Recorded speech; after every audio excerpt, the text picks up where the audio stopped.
Okay, so before we get on the track, let's give our lamp riders an idea of what the parts of the track are and what they mean.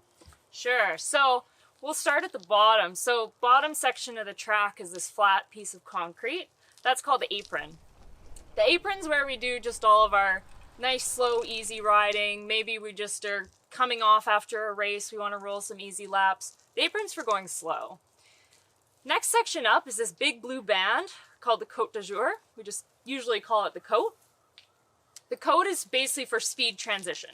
So if you're just coming off the track and you need to slow down before you go all the way onto the apron, we use the Côte. Likewise, if you need to pick up speed to get on the track, the Côte's okay to use there too. And it's called the Côte d'Azur because It's like the ocean. It's the same color as the ocean on the Côte d'Azur, which is where?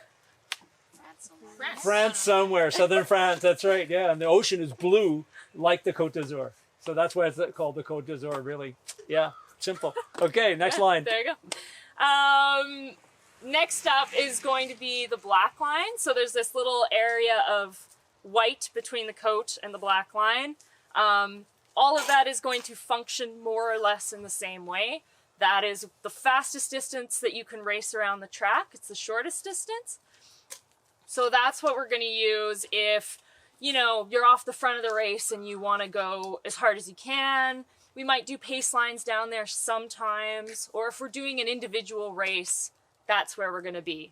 Black lines for pretty much for going fast. Just think of it in that way. Next line up, that's going to be your red line. The red line designates the sprinter's lane. That's important to know mostly for race purposes. So if you commit to that sprinter's lane, so between the red and the black, you need to stay within those lines, because if someone comes by you and you leave it, that can be really, really dangerous.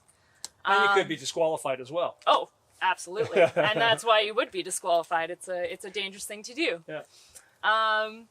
Finally, if you come up to the last line on the track, kind of like bisecting it almost, is the blue stairs line.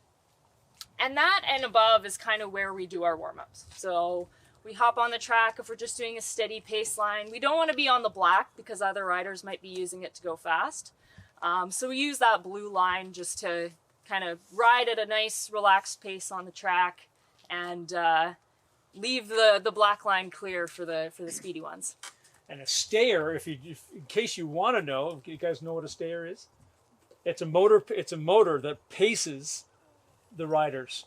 It's called a stayer. That's a traditional term for a motorcycle that rides on the track that people can pace behind. Where's the 200-meter line, and why is that important? 200-meter line.